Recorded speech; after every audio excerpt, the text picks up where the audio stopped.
hombre que le quitó la vida a ese hijo. Después que su hijo murió, María trató de decir todas las cosas correctas que diría una cristiana, las políticamente correctas, ¿no?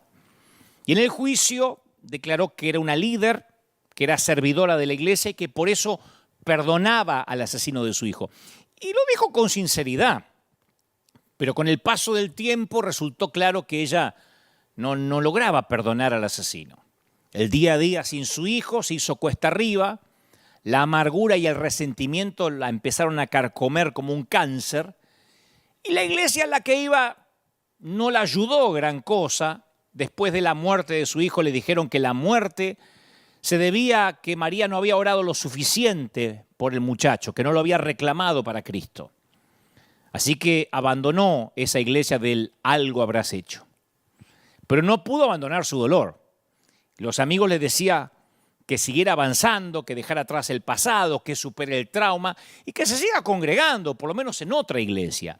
Y ella solo respondía, daría lo que sea por saber qué haría Jesús en un caso como el mío.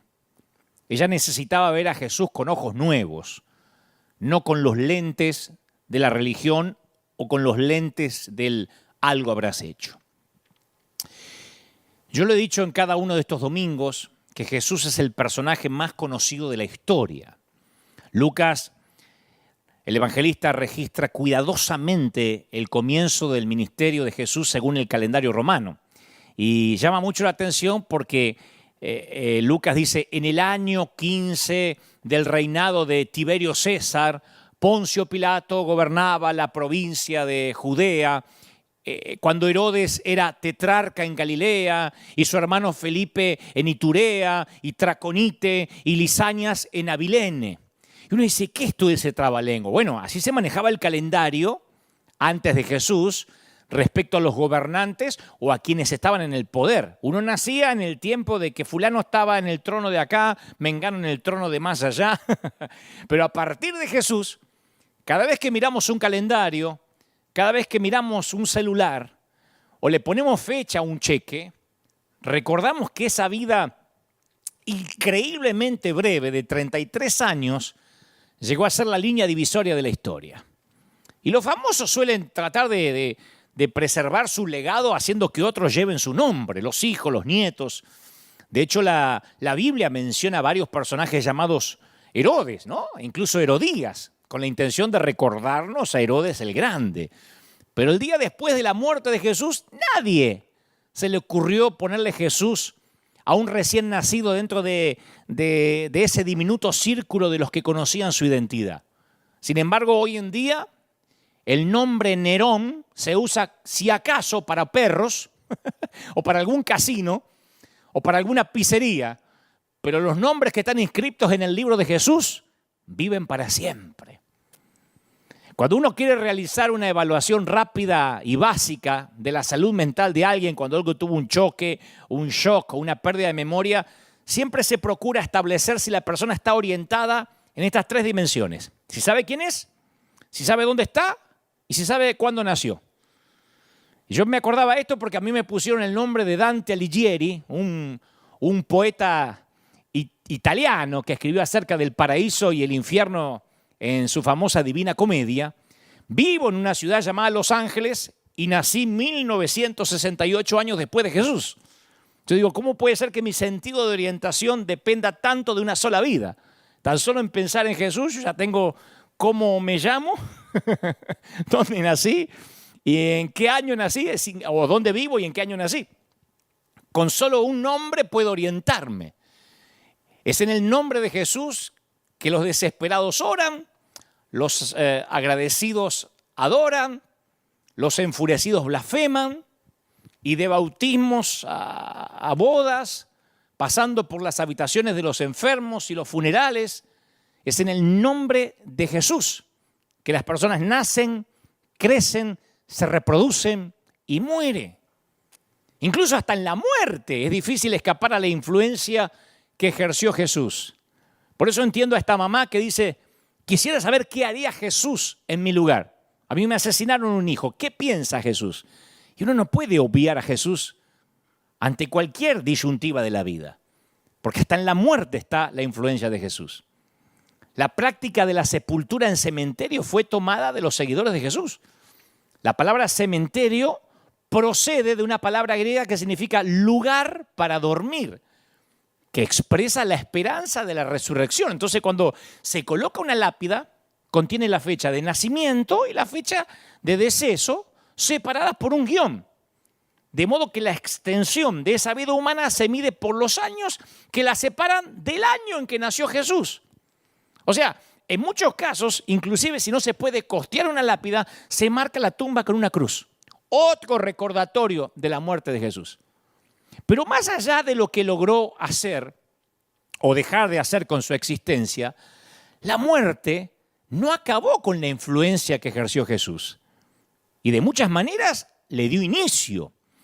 La mayoría de las religiones, y aquí es el punto donde voy, la mayoría de las religiones siguen centradas en sus lugares originales. Por eso hay una religión que tiene que orar mirando hacia la mezquita. Hay otros que dicen, no, hay que ir a la tierra donde habitó el profeta. Pero con el movimiento de Jesús, las cosas son diferentes. Empezó en Jerusalén, pero lo abrazaron gentiles impuros, lo adoptaron con tanto celo que comenzó a atravesar el antiguo Mediterráneo camino al norte de África, a Alejandría, a Roma. Luego los bárbaros lo acogieron de corazón y comenzó a expandirse al norte de Europa, más tarde a Norteamérica. Y ese, señores, fue precisamente el problema para algunos. Y Jesús sabía lo difícil que sería que todos entendieran que Él no era exclusivo, que Él había venido para todos y no para algunos escogidos. Jesús citó la sabiduría popular cuando señaló, ustedes han oído que se dijo, ama a tu prójimo y odia a tu enemigo. Eso era parte del folclore popular. Por supuesto que lo habían oído. Ama a tu amigo y odia a tu enemigo. Si en su lecho de muerte Ciro de Persia dio este consejo final, tomen nota de mis últimas palabras.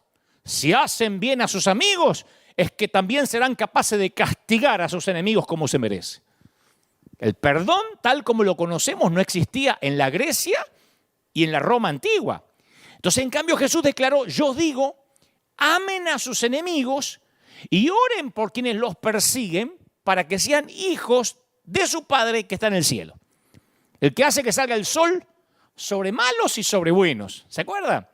El que hace que llueva sobre justos y sobre injustos.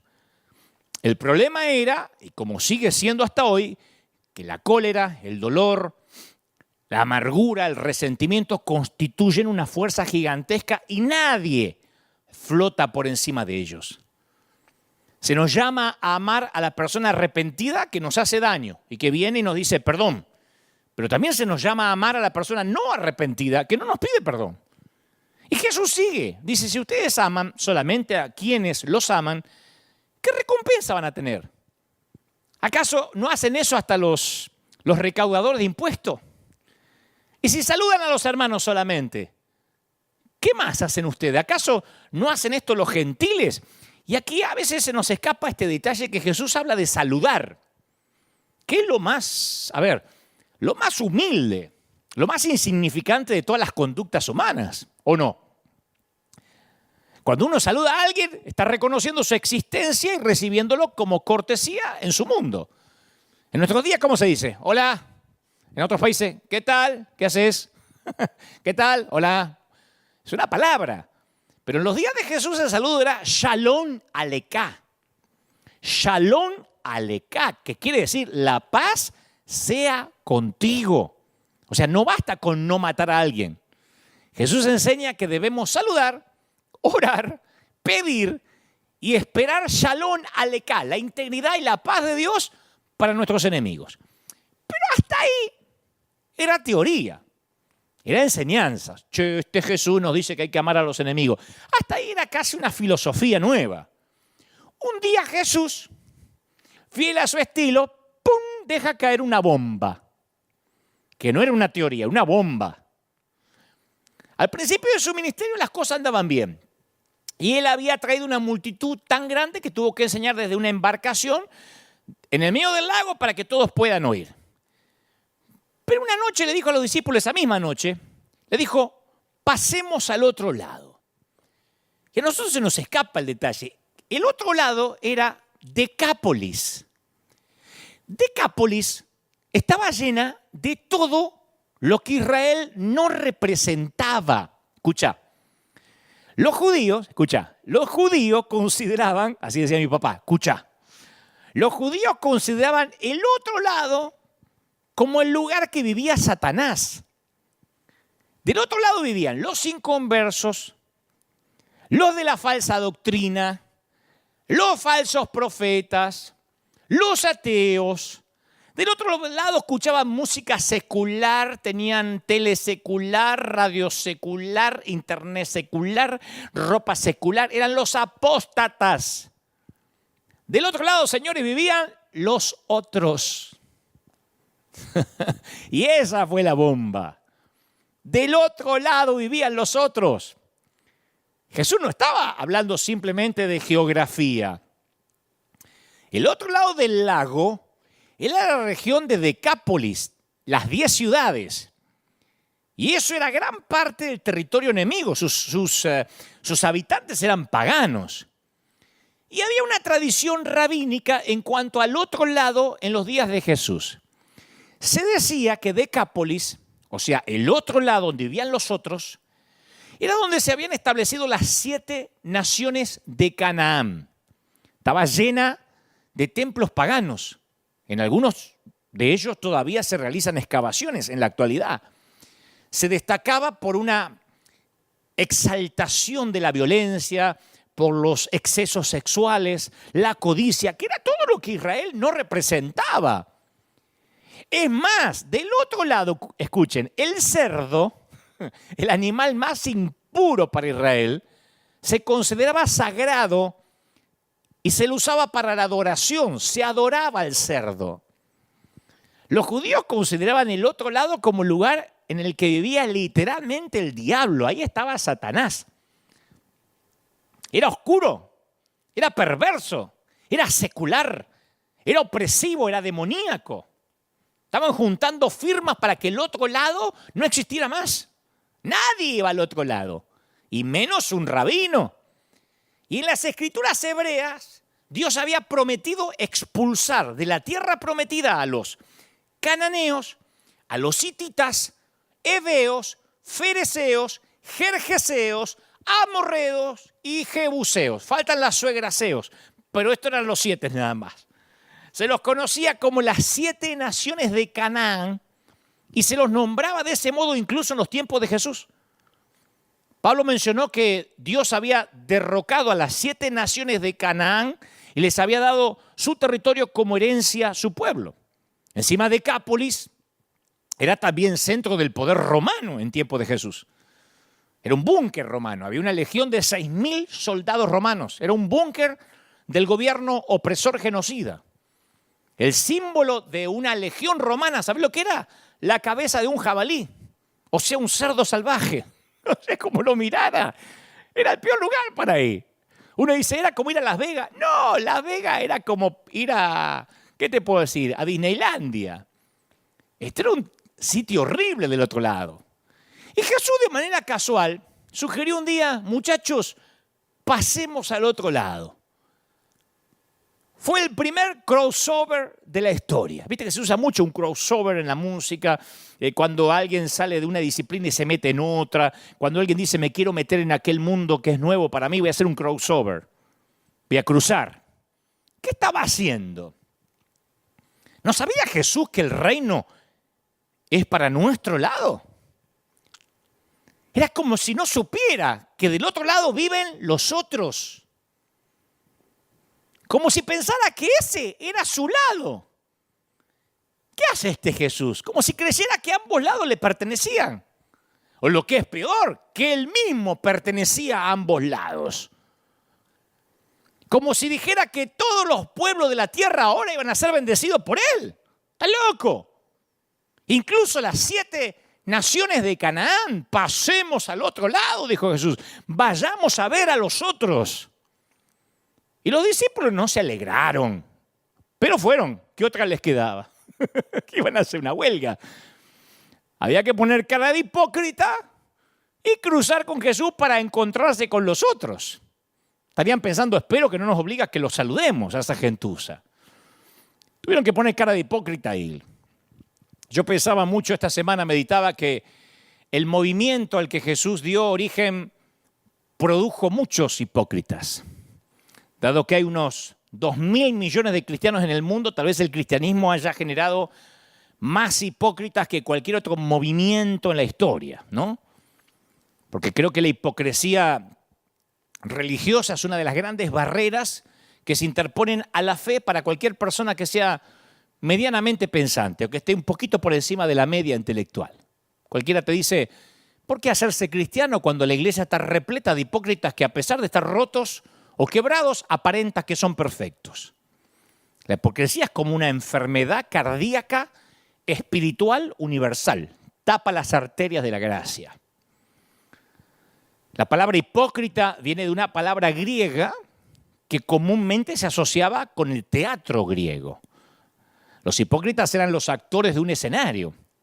Los actores por lo general llevaban una máscara para mostrar qué personaje estaban representando, así que el mismo actor que podía ser de rey en el primer acto, hacía de esclavo en el segundo.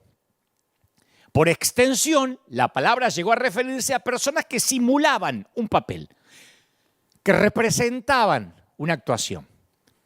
Y en el griego clásico, la palabra hipócrita no era tan punzante como ha llegado a ser para nosotros. Hoy casi se dice a modo de insulto, ¿no? En el primer siglo, uno de los grandes teatros de la época fue construido en una ciudad llamada Séforis, que a menos de una hora de Nazaret, Séforis fue construida.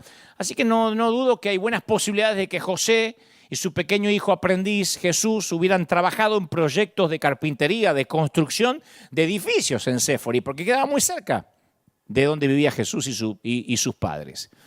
Tal vez Jesús, desde su niñez, tal vez se familiarizó con los escenarios, con los teatros y con los hipócritas, es decir, los actores. Pero fue Jesús el que criticó la hipocresía religiosa de una manera que impactó la historia. Cuando Jesús habló de la simulación religiosa, usó el término que se utilizaba para los que representaban papeles en el teatro. Y eso es porque hay un yo público visible, que lo hemos hablado, un yo público visible ante todos, que es ante el mundo que me rodea. Todos tenemos un yo público. Pasamos mucho tiempo manejando la imagen de ese yo público. Y después existe un yo privado, que no resulta evidente para el mundo. De hecho, tal vez ni uno mismo conozca las profundidades del yo privado, porque tiene que ver con el propio corazón, y Jesús dice que solo Dios conoce el corazón en profundidad. Y eso es lo que más importa. Este es el punto, señores. La condición del corazón. La enseñanza de Jesús con respecto a la condición del corazón fue tan penetrante que ingresó en el vocabulario moral de la raza humana. La palabra hipócrita se usa 17 veces en el Nuevo Testamento. Y cada vez que se usa, adivina, cada vez que se usa, ¿sabes quién lo usa? ¿Quién lo hace? Jesús.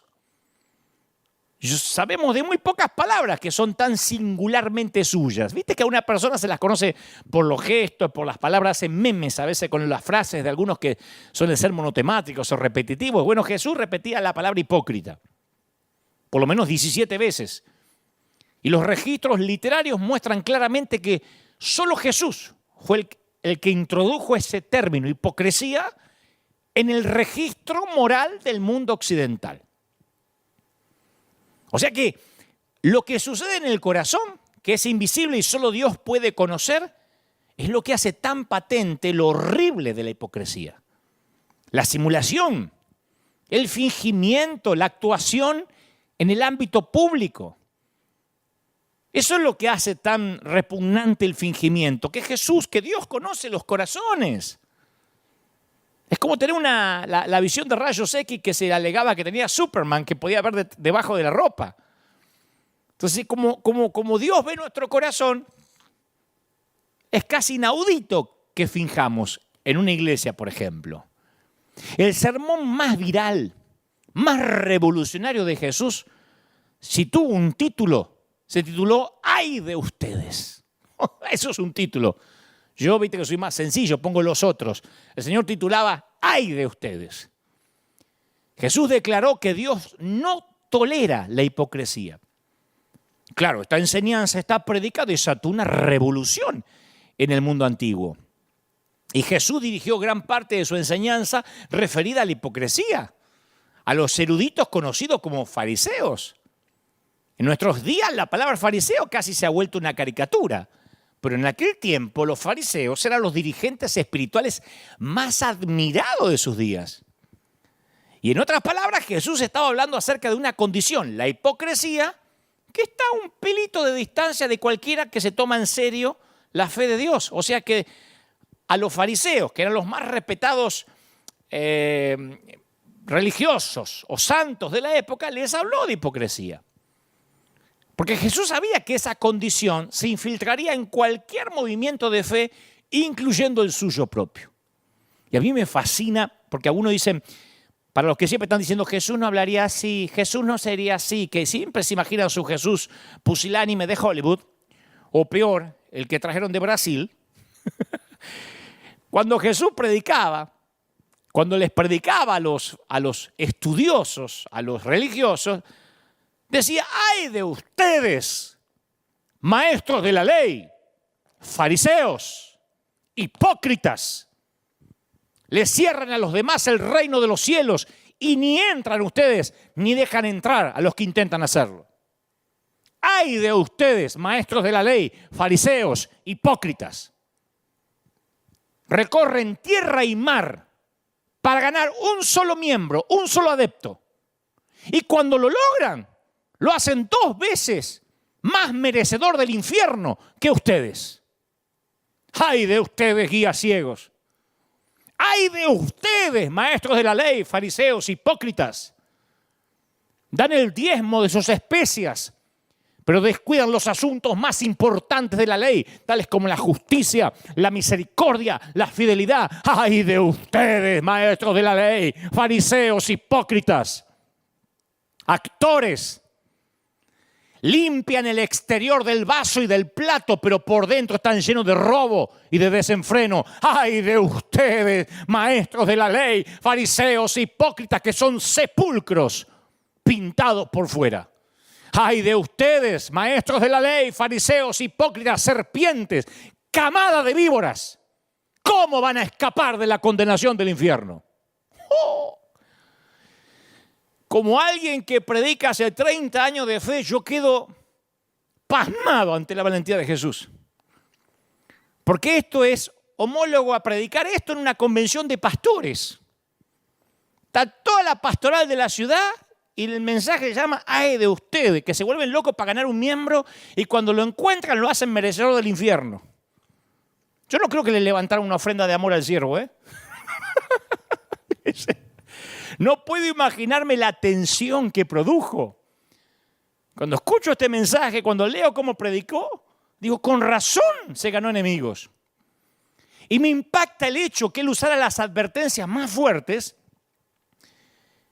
que él hablara de la condenación del infierno, no como advertencias dirigidas a personas fuera de la comunidad de fe, sino a los que estaban dentro o los que creían estarlo. Nunca van a ver al Señor Jesús hablarle así duro a los pecadores. Y en ese mensaje que le habló a la pastoral, o sea, a nosotros, usó ilustraciones para transmitir su comprensión de la naturaleza humana y el corazón humano. Usó la figura del vaso sucio. Jesús no estaba hablando de cómo lavar platos o cómo lavar vasos. La limpieza ritual era parte importante de la religión.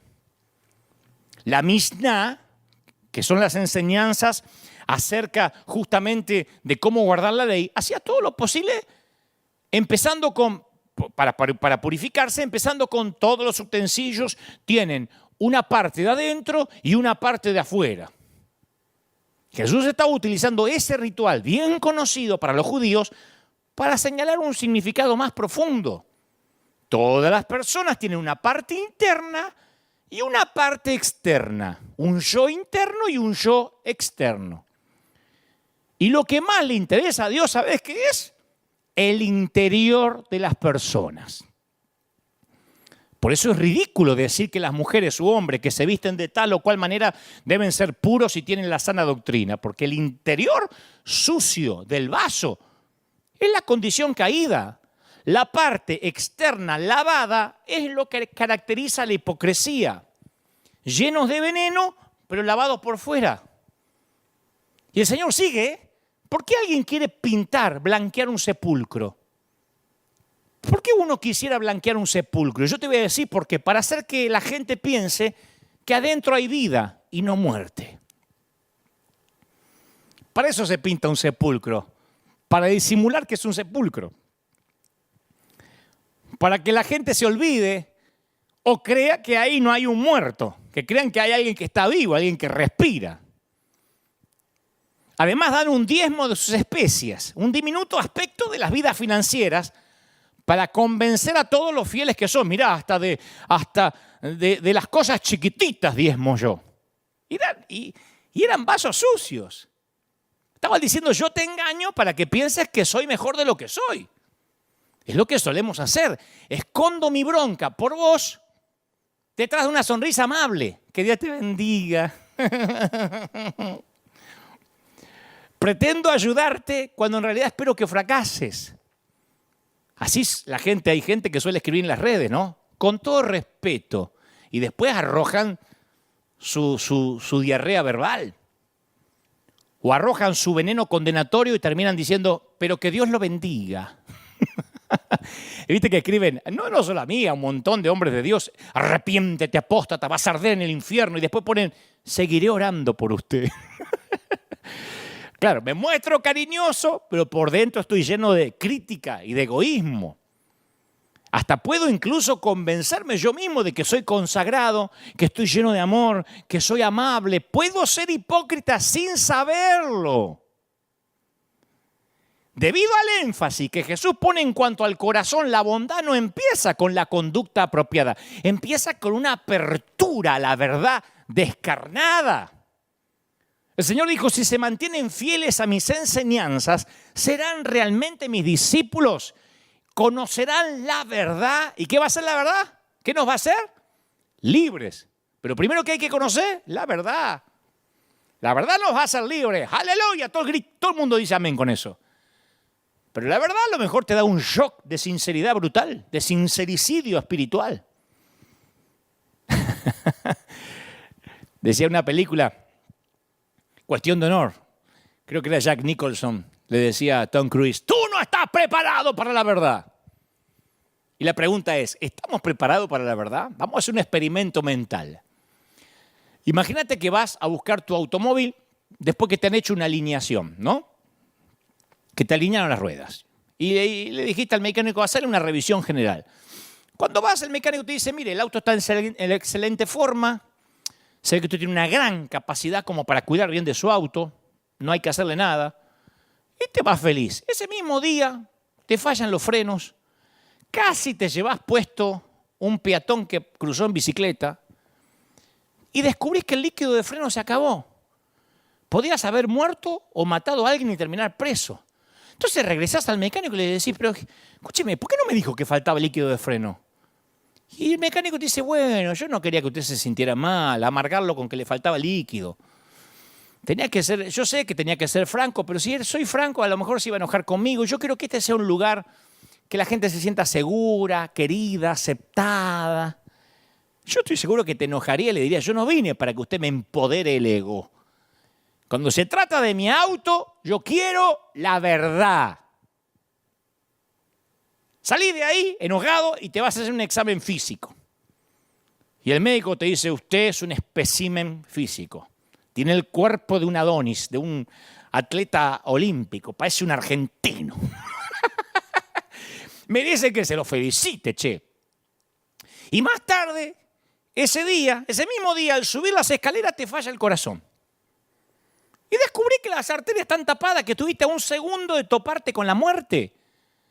Volvés al médico y le decís, pero ¿por qué no me dijo que tengo las arterias comprometidas?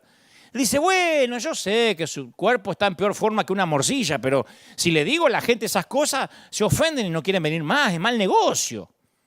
No me mandan más dinero, no me quieren pagar. Yo creo que usted es un lugar confiable, que usted venga al hospital y sienta que acá se lo ama, que se lo acepta. ¿Te enojarías?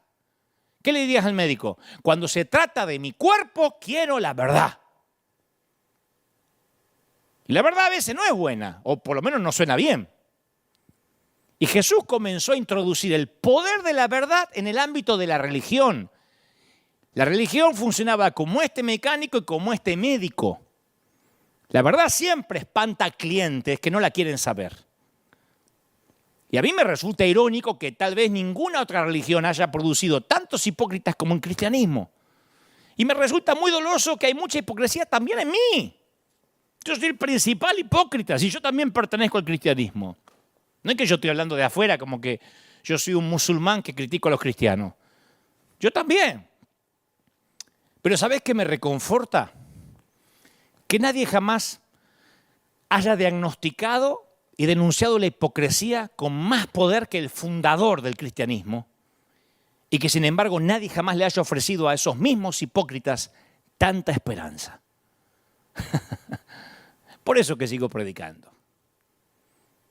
Y ahora Jesús, a todos estos muchachos que van a poner cara de hipócritas cuando crucen al otro lado, les dice que se tienen que codear con los otros. Y sabe que ellos van a ser hipócritas. Porque no soportan ni siquiera pensar que van a ir a ver a los otros.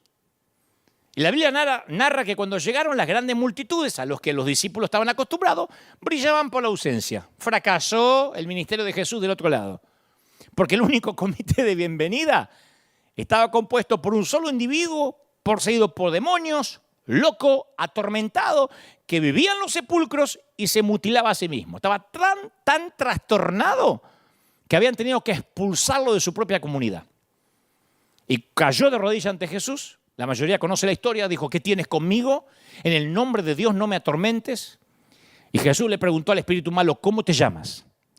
Y la respuesta fue, me llamo Legión, porque somos muchos. Y legión es una palabra fuerte en este relato.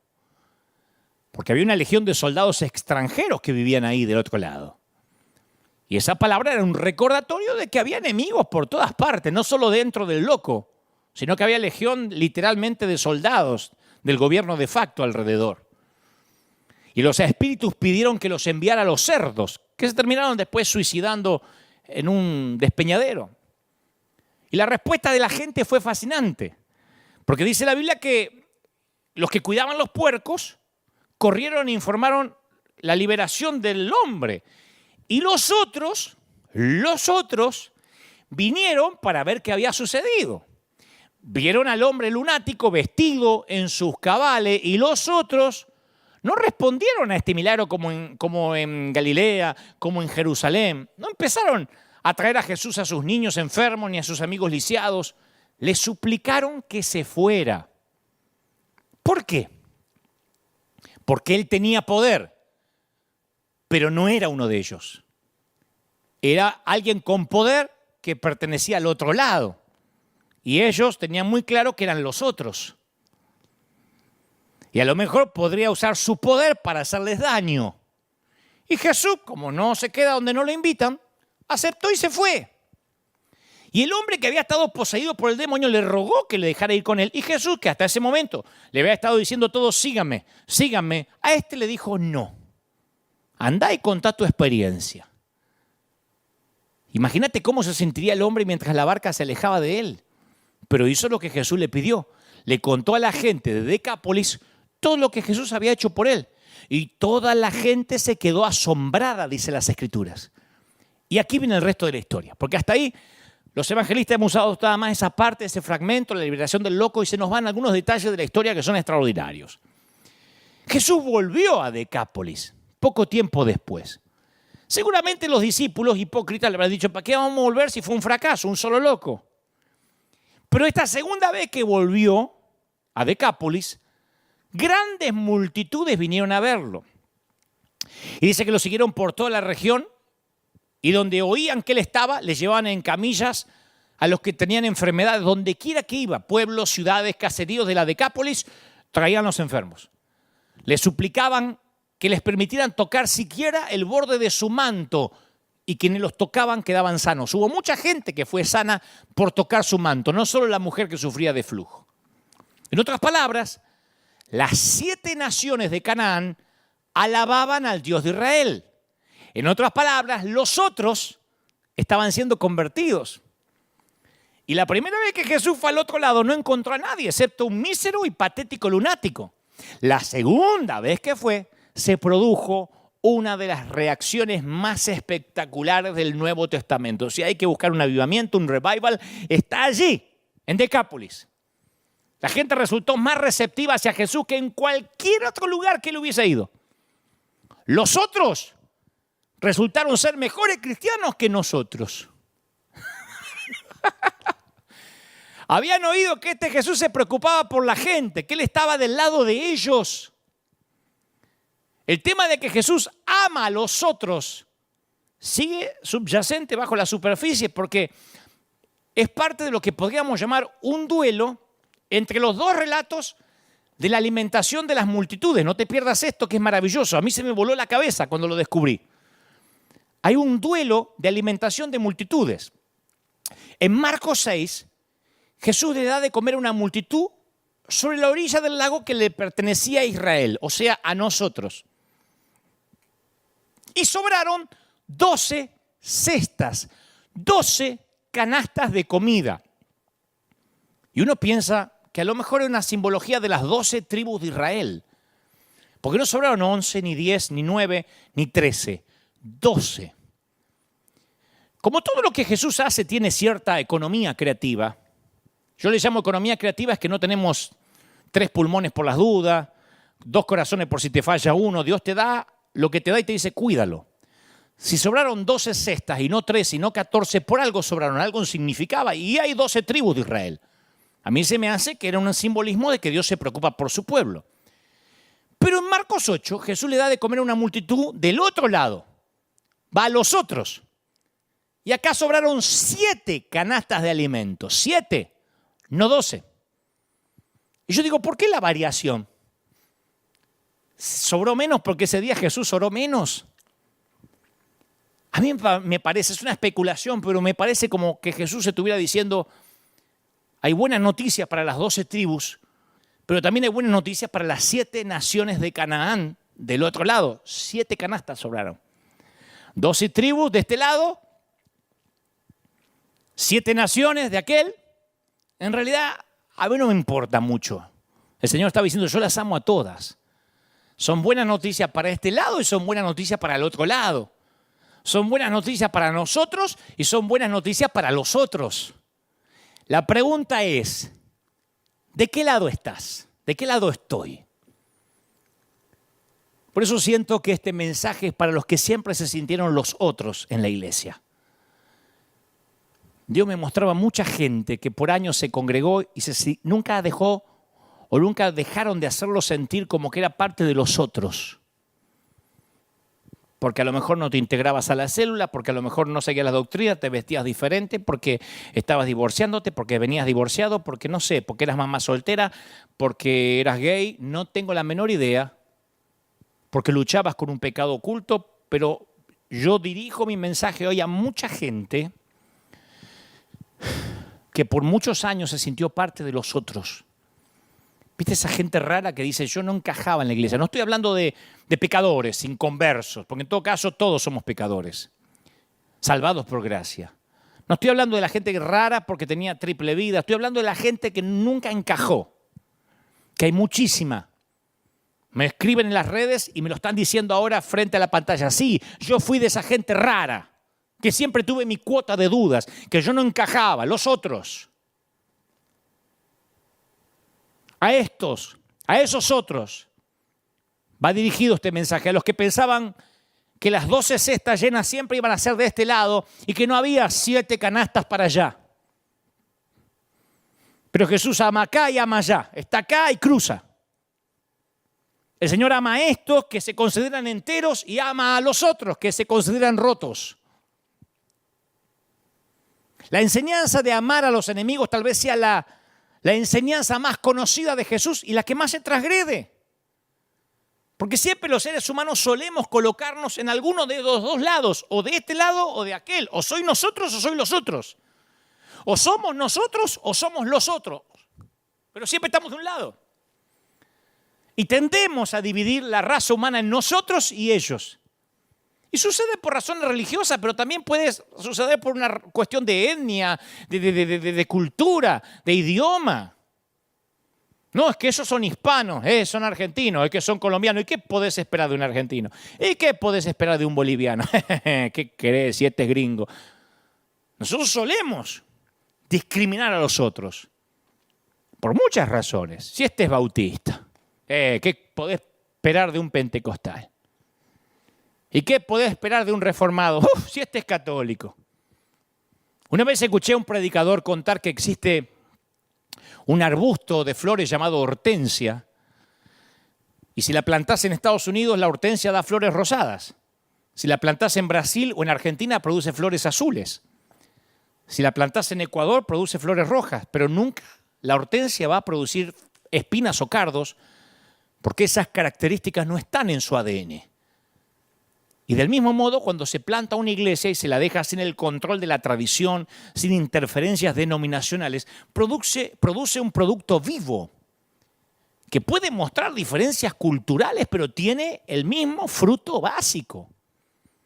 Y aunque los vemos como los otros, es el mismo fruto. A veces vemos por internet iglesias que cantan y adoran. ¿Ustedes vieron iglesia de cubano?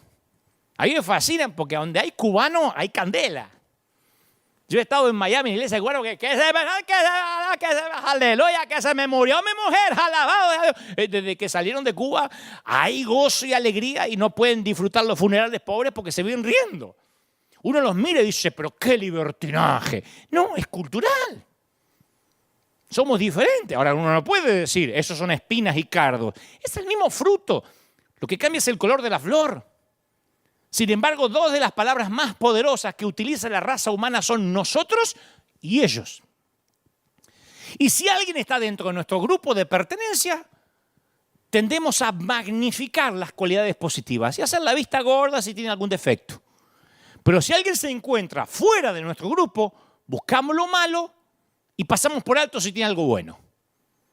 Consideramos a cada miembro de nosotros como un individuo único. Pero pensamos en ellos como si fueran todos iguales. ¿Qué podés esperar si estos son los desarreglados de la otra iglesia? El nosotros contra ellos es tan viejo como Caín y Abel. Abel cuidaba rebaños y Caín trabajaba la tierra. Y Jesús se consideraba a sí mismo como el hombre de ambos lados. Pero claro, sus hombres sucumbían ante el nosotros y los otros. ¿Vos sabías que el nombre de cristianos fue un apodo peyorativo, un insulto? Viste que ahora decimos, soy cristiano. Y es un insulto que los paganos le pusieron a los creyentes. El historiador Tácito hablaba de una raza de hombres detestada por sus prácticas ridículas, perversas. Y eran conocidos vulgarmente como cristianos. ¿Y qué hicieron los cristianos? Le devolvieron el favor. Inventaron la palabra pagano, que fue acuñada por los cristianos a partir de la palabra latina pagani, que significaba pueblerino, civil. Entonces los cristianos la usaban para referirse a los que no se habían enlistado a través del bautismo a convertirse en soldados de Cristo, civiles, paganos, pueblerinos. Y como si fuese poco, los que seguimos a Jesús nos hacemos famosos por enfrentarnos entre nosotros. Dicen que somos el único ejército que remata a sus heridos.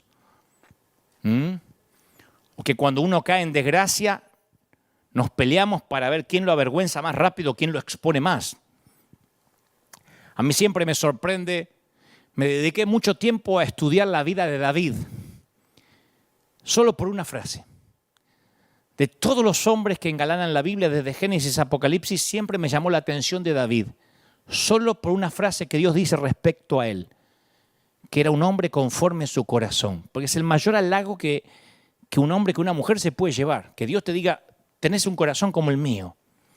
Cuando un enamorado le dice a su enamorada o viceversa, tenés un corazón igual al mío, eso significa mucho.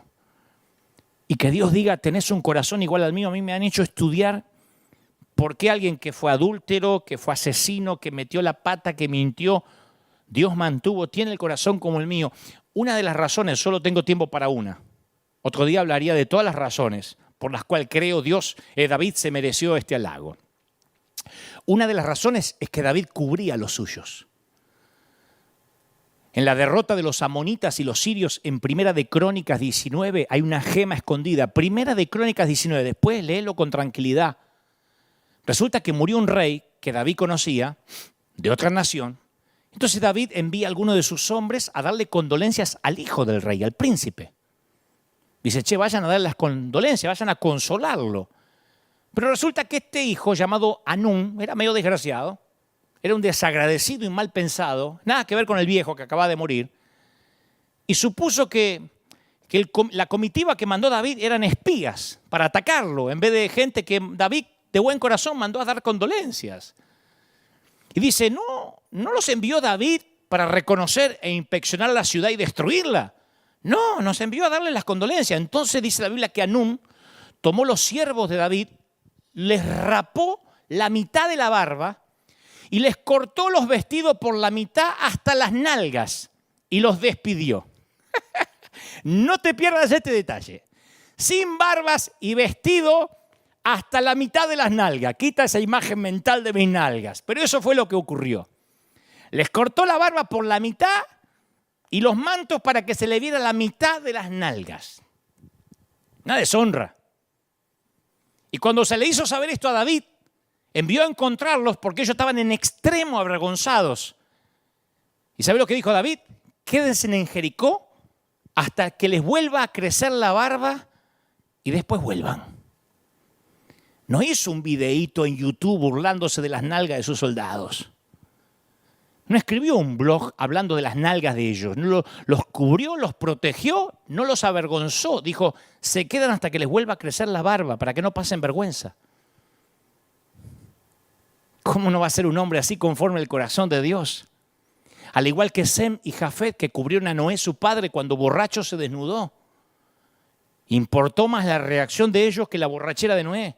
La Biblia no dedica un versículo más a por qué razón se emborrachó Noé y qué consecuencias trajo la borrachera de Noé. Dice que aquel Cam que se burló vio su desnudez y Noé, cuando se le pasó la borrachera, estaba con la resaca, dijo, maldito seas Canaán, serás sirviente de tus dos hermanos. Hasta el día de hoy, los descendientes de Cam son los que habitan en Palestina. Y la disputa no se terminó hasta el día de la fecha. De hecho, el nombre geográfico es Canaán, no Palestina, que es un invento romano. Y no estoy hablando de encubrir el pecado, porque una cosa es no encubrir el pecado y otra muy distinta es el canibalismo público. Hace poco un ministro contó que atravesaba un divorcio. La noticia se regó más rápido que cualquiera de sus cruzadas y se llenó el internet de blog, de opinólogos, de video, de explicólogos, de creyentes, la mayoría dilapidándolo. Una gran mayoría de gente celebrándolo. Otros renunciando a su cobertura que ostentaban hace algunos meses atrás, ahora no la quieren más. Entonces, por mi salud mental, y esto te lo confieso, yo estoy consciente que el día que cometa un error, yo sé que habrá un ejército de mis propios hermanos esperando desmembrarme. Y no me estoy haciendo el víctima. Yo ya lo asumí por mi salud mental que eso va a ser así. Porque hay mucha gente que no sabe cubrir, y no estoy hablando de tapar el pecado, que no sabe lo que significa honrar, y lo único que sabe es deshonrar. Yo leía que los buitres no tienen garras como las águilas o los halcones, tienen unas torpes zarpas diseñadas para agarrar, no para acuchillar. Así que no son cazadores. El pico del buitre no está diseñado para matar, sino para arrancar, para estirar, para desgarrar. Y son aves veleras que aprovechan las corrientes térmicas para sostenerse en el aire sin el menor esfuerzo. Pueden pasar horas en en el aire. Son aves necrófagas. Llevan miles de años especializándose en el ejercicio de una función fundamental, hacer desaparecer los cadáveres de los grandes mamíferos y del ganado. Y son inmensamente holgazanes los buitres. Su ley básica es la ley del mínimo esfuerzo. Pasan la mayor parte del tiempo subidos a internet, a las térmicas, a las corrientes de aire caliente, ascendente, que les permiten planear sin pegar siquiera un aletazo ni gastar energía. Y esperan la presencia de un animal o una res muerta que les sirva de sustento. Aves carroñeras se les llama.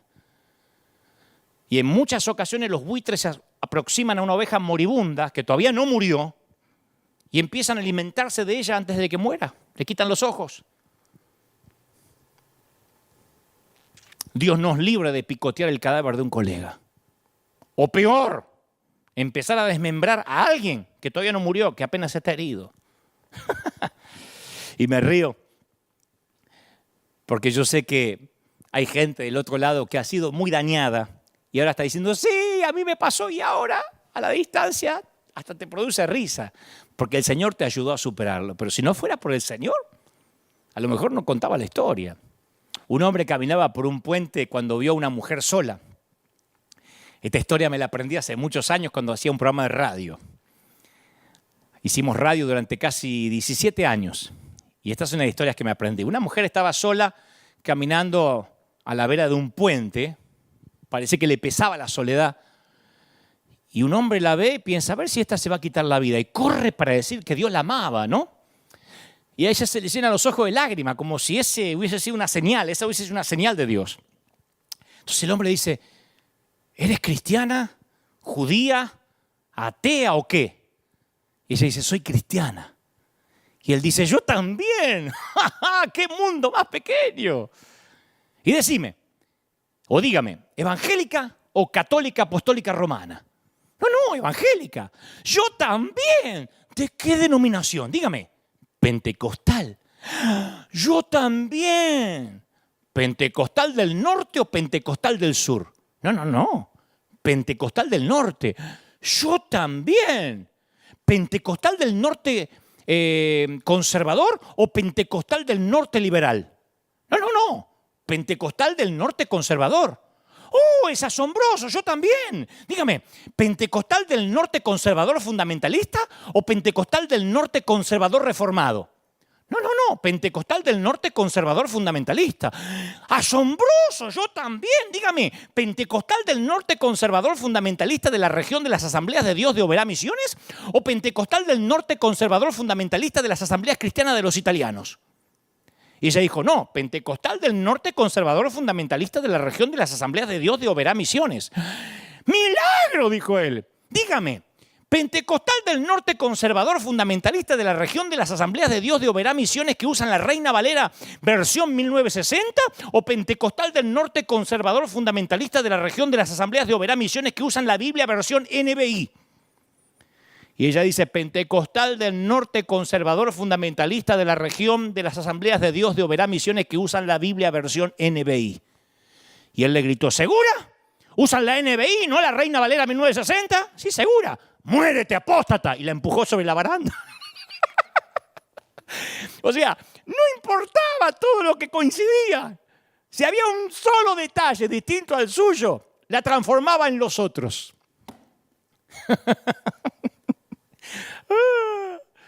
Y esa tendencia a excluir al otro, que los dirigentes religiosos en los días de Jesús consideraban como una virtud, para Jesús constituía un gran pecado.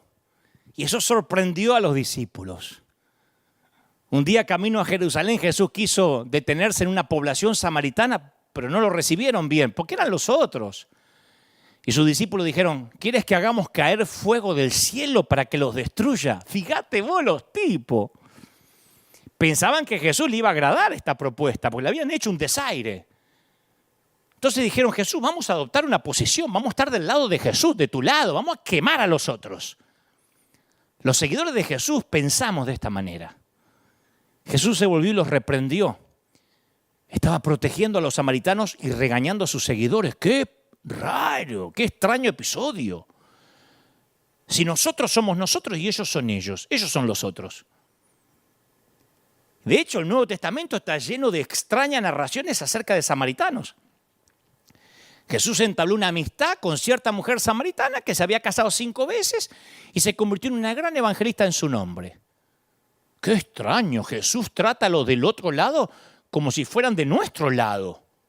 No solo nos ama a nosotros, parece que también ama a los samaritanos. Jesús sanó a 10 leprosos, pero solo el samaritano volvió para agradecerle. Relató un episodio acerca de un israelita, un sacerdote y un levita y un samaritano. ¿Y sabe quién era el héroe de la historia? ¿Quién fue? El samaritano, parte de los otros. De hecho, hoy hay muy pocos samaritanos hoy en día. Es uno de los pueblos antiguos extintos. Pero casi siempre con el adjetivo samaritano se le agrega, con el nombre samaritano se le agrega el adjetivo buen delante. En la clínica, el buen samaritano. Gracias a alguien que se suponía que debía ser su enemigo. Jesús trata a los del otro lado como si fueran de nuestro lado. Ay, no solo nos ama a nosotros. Parece que ama también a los samaritanos y no solo a ellos. Hay un dicho en la película de Francis Ford Coppola, El Padrino, que dice: mantén cerca a tus amigos y más cerca a tus enemigos. Y con una implicancia totalmente diferente. Tal vez estas palabras provengan del corazón del Dios que Jesús proclamaba. Cuando los soldados se acercaron a Jesús para arrestarlo y matarlo, Pedro sacó una espada y le cortó la oreja a un hombre llamado Malco. ¿Cómo no se le iba a cortar si los que lo querían llevar a Jesús a la cruz eran los otros? Jesús le dijo a Pedro que guardara la espada, recoge la oreja. ¡Ay, Pedro! Se la pega en la cabeza a Malco. Y yo me imagino el diálogo. Perdónalo, flaco. Lamento lo que hizo este Pedro, perdón, es un arado, este tipo es un bruto, perdónalo. 3 años trabajé con él, pero no avanza el tipo, ¿viste? Perdóname el asunto de la oreja, ¿eh? Perdóname, flaco. Yo me imagino a Jesús diciendo, ¿qué cree que le haga? Fíjate me figuro lo que sucedió con Malco cuando llegó a la casa esa noche. Y la esposa está cosiendo y dice, ¿cómo te fue hoy en el trabajo? Y Marco dice, mira, yo no sé qué decirte. Me cortaron una oreja. ¡Ay, no me digas! No, pero la tengo pegada. ¿Pero cómo te la cortaron si la tenés? Pero pará, que te cuente. Pasó algo muy raro. El hombre al que debía apresar me sanó. ¿Y quién te la cortó? El que seguía al hombre que iba a crucificar. ¿Y quién te la arregló? El crucificado. Viejo, no me vengas más borracho a casa. Si vas a pasar por el bar antes de venir, respetá la casa. No, te digo en serio, me la cortó y me la volvió a poner. ¿Quién? El delincuente que íbamos a apresar. No tenía sentido. Y este relato que parece breve, es tan importante que aparece en los 4 evangelios. Muy pocas historias aparecen en los 4 evangelios. Esto de la oreja. Pero no aparece por la importancia de la oreja. Aparece porque Jesús nos quiere decir que los enemigos de Él, los enemigos explícitos no son su único problema, los del otro lado. A lo largo de la historia, los seguidores de Jesús, celosos, han sido una carga de igual pesada para Él que los romanos o cualquiera que lo odiara. Porque para Jesús las categorías no se dividen en nosotros y ellos, perfecto e imperfecto, santo y perdedor. Porque esto colocaría a toda la humanidad del mismo lado, del lado equivocado. Si hay que elegir lado, estamos todos del lado equivocado. Pero Jesús estaba determinado a hacer de ese su lado. Lo cual no quiere decir que Jesús concordara con todas las personas todo el tiempo, o que fuera relativista, o que le tuviera temor al conflicto. Pero nunca sucumbió al prejuicio del grupo de pertenencia. Continuamente comunicaba su propósito de amar a aquellos que debían haber sido los otros. Y los que pertenecemos a la iglesia nos cuesta interpretar esto. Siempre hablamos de otras religiones, de otras etnias, de otras culturas, de otra conducta sexual, de otra política, de otras denominaciones. Y nos permitimos cualquier licencia, aún la murmuración disfrazada de celo santo, con el fin de convertir a la gente en los otros. Y vamos y le sacamos los ojos. Hay una famosa canción de Alberto Cortés llamada Los Demás. No se llama Los Otros, pero se llama Los Demás. La pueden buscar en YouTube, es una letra maravillosa. Él dice, nunca estamos conformes del quehacer de los demás. Y vivimos a solas sin pensar en los demás. Como lobos hambrientos aprovechando a los demás y acechando a los demás. Convencidos que son nuestro alimento, los demás. Los aciertos son nuestros y jamás de los demás. Cada paso un intento de pisar a los demás. Cada vez más violento es el portazo de los demás. Las verdades ofenden si la dicen los demás. Las mentiras se venden cuando compran los demás. Somos jueces mezquinos del valor de los demás, pero no permitimos que nos juzguen los demás. Apagamos la luz que, por amor a los demás, encendió en una cruz el que murió por los demás. Y agrega Cortés, donde estamos nosotros y que se jodan los demás. Condenamos la envidia cuando envidian los demás, mas lo nuestro es desidia, que no entienden los demás. Nos creemos selectos entre todos los demás y olvidamos que somos los demás de los demás, que tenemos el lomo que todos los demás, que llevamos cuestas unos menos y otros más, vanidad y modestia como todos los demás, y olvidamos que somos los demás de los demás.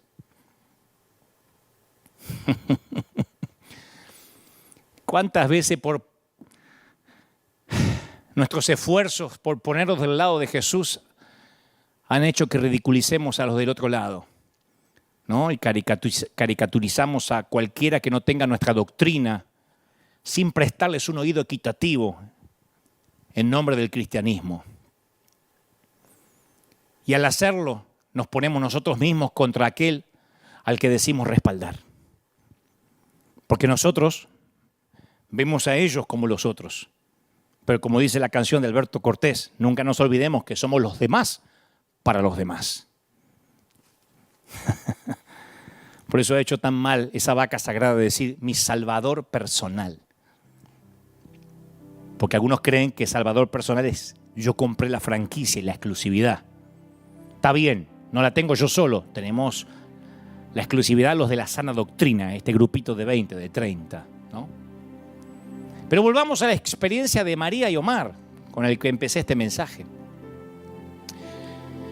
En 1993 mataron al único hijo de María durante una discusión en una fiesta.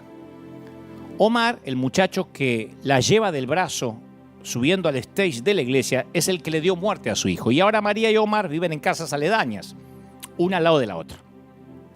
Yo preguntaba hace un ratito, ¿cómo puede una madre de un único hijo acabar viviendo en la casa lindera del hombre que le quitó la vida a ese hijo? ¿Sabes cuándo fue el momento crucial? Cuando María escuchó una historia de dos mujeres que se encontraron en el cielo. Y estas dos mujeres, por el tipo de coronas que llevaban, se dieron cuenta de que ambas eran madres. Y cada una quería conocer la experiencia de la otra. Y una empezó diciendo, yo hubiera tomado el lugar de mi hijo en la cruz. Y la otra retrocede un paso y dice, tú eres la madre de Jesús. Y cayó de rodillas. Y la otra le limpió la lágrima y le dijo, dime quién es tu hijo para que yo también pueda afligirme contigo. La otra madre le dijo, mi hijo es Judas Iscariote, el que entregó al tuyo. Ese fue el fin del poema, pero el principio del peregrinaje de esta mujer cuando escuchó la historia. María decidió que su llamado era ayudar a las madres de hijos asesinados y a las madres de hijos que habían quitado vidas, para que se reunieran y se sanaran juntas. Ambas eran madres, la madre de los asesinos y las madres de los asesinados. Pero antes de incursionar en ese ministerio tenía que enfrentar la realidad de su propio corazón.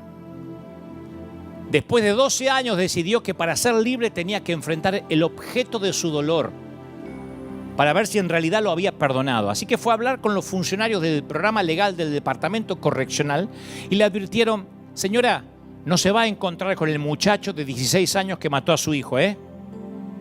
Ahora es un hombre, ha estado 12 años en la cárcel, es un adulto.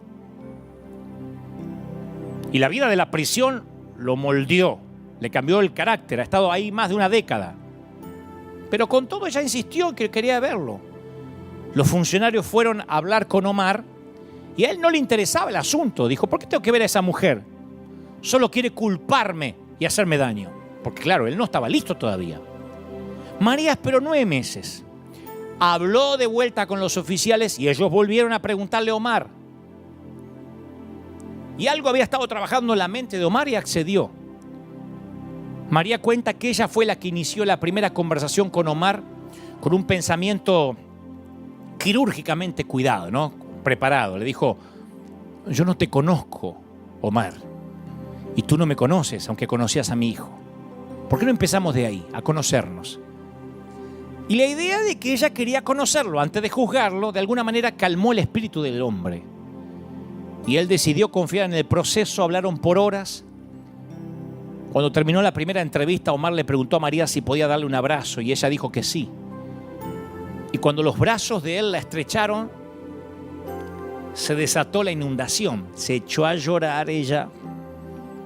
Omar diría más tarde: yo había estado en la cárcel 12 años, junto a criminales de lo peor, endurecidos, pero ese fue el momento más aterrador de toda mi vida. Y desde ese momento se hizo un vínculo entre María y Omar. Ella iba a visitarlo y hablaban. Ella tenía que estar dispuesta a entender su versión acerca de lo que había pasado. Y él tenía que estar dispuesto a ver que lo que le había robado a ella, que era su hijo. Y en diciembre del 2009, Omar fue puesto en libertad. Y María decidió organizar para él una fiesta de bienvenida al mundo exterior. Les pidió a algunas monjas que vivían cerca que le ayudaran. Y el dueño del edificio en el que vivía María tuvo una idea. Le dijo: ¿qué tal si invitas a Omar a vivir aquí en este condominio, en el departamento que se renta al lado tuyo? Y ella dijo: nunca va a aceptar. Bueno, pero pregúntale. Y ella lo hizo. Aceptó. Ahora él vive a una puerta de distancia. Está estudiando y tiene un trabajo. A veces, dice Omar, cuando me siento alicaído, desalentado, cuando las cosas marchan mal, miro a María y me digo: vamos. Ella me dio otra oportunidad. Tengo que darme yo mismo otra oportunidad. A veces hablamos del perdón como una herramienta para que la víctima se libere del dolor, pero es eso y mucho más. Omar y María se han entregado el uno al otro dones que ninguno otro había conocido sin el milagro del perdón. Y eso sucedió porque hace mucho tiempo alguien dijo: ama a tu prójimo y ama a tu enemigo.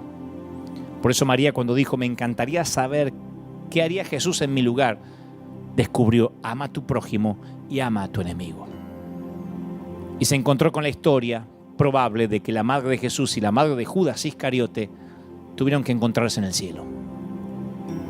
Esto incluye que tengas que amar a los predicadores raros como yo, que cuando le preguntan si es pastor prefiere decir que es artista. Pero aún así el Señor ordena: ama a tu enemigo, ama a los otros. Y resulta que uno de esos otros, en el caso de María, se convirtió en su vecino. ¿No será que unos cuantos de aquellos otros se tendrían que convertir en nuestros vecinos? Vamos a orar. Quiero orar por los que están del otro lado, por los que se han sentido otros, por los que se han sentido discriminados, por los que por muchos años han sentido que la iglesia, las instituciones los han dejado de lado y no has entendido por qué. Porque quiero orar por 2 tipos de personas: los Omares y las Marías. Quiero orar por los que le quitaron vidas y por los que quitaron vidas.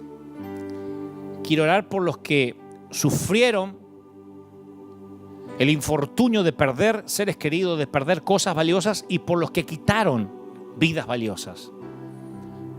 Quiero orar por los hipócritas que en nombre de la religión hicieron mucho daño y están ahora mirándome. Pero quiero orar por los dañados también. Quiero que oremos todos del mismo lado. ¿Sí? Quiero que los del otro lado y los de este lado nos unamos en la misma oración. Quiero que los ministros que han sufrido el ataque de aquellos que han fungido como buitres por años reciban esta oración de sanidad ahora. Te digo de consiervo a consiervo, por tu salud mental, sí. Siempre va a haber un grupo que te va a dilapidar apenas fracases en público. La mayoría son los que ahora te dicen: bravo, dame tu paternidad, estoy contigo, eres increíble, qué predicador, cómo te ama el Señor, eres un ángel encarnado. Esos son Los que cuando fracases, cuando tu matrimonio no vaya bien, cuando tengas un problema con tu hijo, cuando las cosas se pongan feas, cuando te enfermes, dirán, algo habrá hecho el pastor. Tenía que pagar. Por eso ahora es una secta. Por eso ahora Dios quitó su mano. Van a ser los mismos que hoy te aplauden. No soy pesimista ni estoy enojado. Le pasó a Jesús. No quedó uno de los 12 al pie de la cruz. Le lavó los pies a esos muchachos y todos esos pies salieron corriendo. Un par de esos pies fueron corriendo al patio de Caifás a entregarlo. Porque nosotros pensamos de que tendremos fidelidad eterna de nuestros discípulos. La gente, algunos seguirán y te amarán por lo que eres y otros simplemente te aman por tu yo externo, por lo que muestras. No los culpemos, oremos por ellos. Pero también quiero orar por ti, ministro, por los que han sentido las divisiones en las iglesias, las han sufrido, por los que han dicho a mí me dividieron, me vituperaron, levantaron falso testimonio. Y sí, en el mundo tendríamos aflicción, ¿te acuerdas? Es parte de eso. Yo me súper acostumbré a las redes, a que la gente diga lo que quiera. Pero como dije estos días en las redes, nadie que esté haciendo algo más que yo o que esté sirviendo al Señor con todo el corazón tiene tiempo para ver lo que yo hago. Generalmente el que critica está volando, holgazaneando, como esas aves en las corrientes térmicas, esperando si hay alguna res para quitarle los ojos. El que está trabajando, el que está en las cosas de Dios no tiene tiempo para ver a otro, y mucho menos para juzgar a aquel que aparentemente está herido. Y yo quiero orar por los soldados heridos. Yo quiero orar por los que están con la barba cortada y se les ve las nalgas. Parece algo chistoso, pero es doloroso. Por los que en este momento, por un problema matrimonial, por un problema familiar, hay hombres de Dios con problemas con sus hijos. Hay hombres de Dios que me consta con hijos en drogas, con hijos divorciados, que ellos mismos están atravesando crisis familiares. Y lo que uno espera en esos momentos es un ejército que te diga, vamos. Como esa película que hace poco se estrenó del soldadito que se negó a usar armas, pero él dijo, yo no voy a dejar ningún herido en el frente de batalla. Claro, uno sueña con que te carguen así y te lleven en camilla a casa. Pero cuando estés herido y viene un soldado amigo y te pisotea, uno no le dan ganas de seguir. Pero yo no quiero que tu rencor no te permita amar. Porque la orden de Dios es amar a los que te persiguen, amar a tus enemigos. Y yo quiero orar por los soldados heridos. Quiero levantar una oración por todos los ministros, por todos los hombres de Dios que aparentemente han fracasado. Porque hay pecados que a nosotros nos llaman más la atención que otros, pero no son diferentes al orgullo, al celo, a la envidia, a la vanidad. Nada más que a nosotros nos llama la atención los otros. Uy, se está separando. Uy, ¿viste lo que pasó con la hija? Uy, se le embarazó la hija. Eso es lo que nos llama a nosotros la atención. Pero para el Señor no hay escala de pecados. El chismoso está en la misma lista del homicida. Yo quiero orar por los soldados heridos. ¿Sabes qué quiero ser? Quiero ser esos hijos de Noé que las Escrituras dicen que se colocaron el manto en la espalda y entraron a la tienda sin ver la desnudez del padre y lo taparon. Shh. Si no suma, no voy a hablar. Si no suma, yo no voy a criticar. Yo voy a tapar, voy a poner un manto de misericordia. Algunos van a salir diciendo, Dante está hablando de encubrir pecado. No, cada uno sabrá confesar su pecado delante de Dios. Pero yo, en lo que a mí respecta, y esto lo saben los que me conocen hace años, yo no me sumo al grupo de buitres. Nunca. Nunca. Yo me acuerdo una pareja amiga que empezó a tener problemas y me acuerdo que él me decía, mirá, Dante, yo no sé cómo decir. Digo, no me expliques nada, yo te quiero bendecir, porque la idea a veces es que la gente está tan herida que cree que el que se le acerca es para pedirle explicaciones, que el que se le acerca es para dilapidarlo. Y el Señor me dice que te diga, necesitamos levantar un ejército que cubra Imagínate lo invencible que seríamos los cristianos si nos pusiéramos espalda con espalda. Sí, este es nuestro. Pero fíjate que dijo tal cosa, pero es nuestro. Pero fíjate lo que predicó, una herejía. Se habrá equivocado, porque ¿sabés qué pasa? Si te quedás en casa mirando videitos de YouTube, lo más probable es que nunca te equivoques. Pero si predicás todos los días o todos los fines de semana, seguro que metes la pata. Se hunden aquellos que bajan de la barca, los que tienen el trasero arriba del barco. Muy raro que se hundan o se equivoquen. Yo mismo he hecho barrabasadas y me he equivocado. ¿Cómo no lo voy a hacer si empecé a predicar a los 19 años? Un pibito de 19. Hoy a los 19 están jugando con los jueguitos los chicos. Yo a los 19 predicaba. A los 21 estaba enfrentando un estadio. ¿Cómo no voy a hacer tonterías y voy a decir algunas babosadas? Pero Dios levantó gente que me dijera, vamos flaco, vamos. Vamos. Vamos, que Dios te ha puesto como un estandarte, como una antorcha, como un faro. Vamos flaco, no apoyes. Yo agradezco a esos poquitos que me cubrieron la desnudez.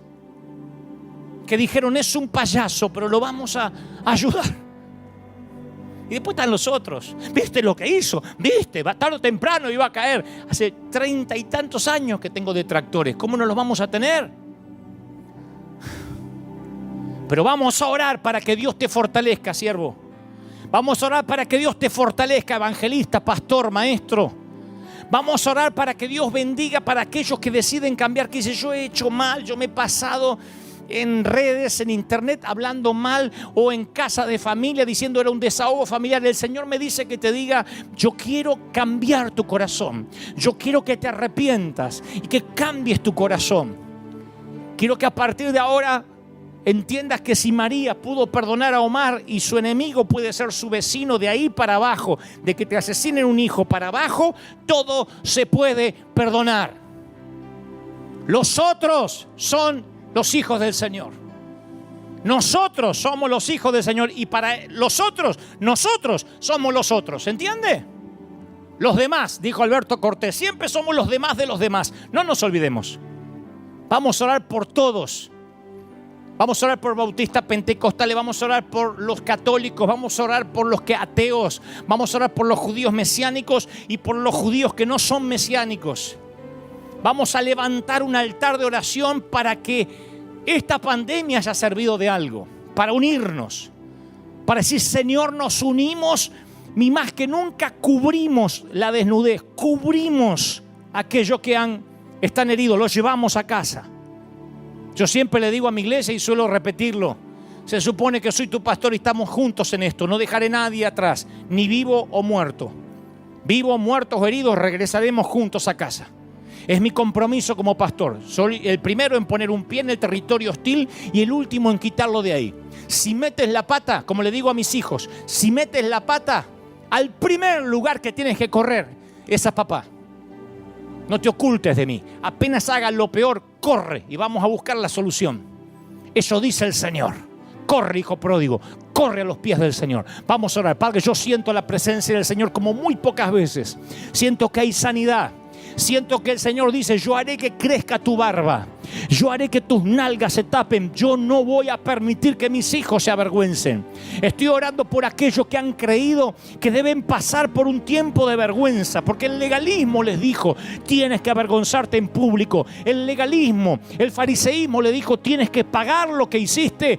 Pero el Señor me dice que te diga, aquí cubre de misericordia. Él hasta vistió a Adán y Eva con pieles. No los largó desnudos. Él los vistió porque los amó. Él fue el primer sastre y Él es tu sastre. Él cubre tu desnudez. Él cubre tus lugares oscuros. Él cubre tus partes más íntimas. Él cubre esas partes que no quieres que se vean. Yo no permitiré que pases vergüenza, dice el Señor. Yo te cubro, dice el Señor. Te ama el Señor. ¿Cómo te ama el Señor, princesa? ¿Cómo te ama, príncipe? ¿Cómo no te va a amar si te tiene esculpido en sus manos? Gracias por el tiempo que se quedaron ahí, pues no se fue nadie. ¿Ah? Ahí están todos, gracias. Gracias porque están ahí firmes como talón de oso. Porque el Señor está sanando. Me preguntaba alguien si tengo algo contra la iglesia legalista. No, yo lo que quiero es Soy un legalista en recuperación y quiero que todo el mundo se recupere. Quiero que todo el mundo sea libre de las ataduras, que ame al Señor. Es maravilloso servir al Señor. Mi yugo es fácil, mi carga es ligera, dijo el Señor, y nosotros hemos puesto todos los yugos y todas las cargas para complicar la existencia del cristianismo. El Señor me dice que te diga, vamos, te amo, ¿cómo no te voy a bendecir? ¿Cómo no vas a salir adelante? Gracias.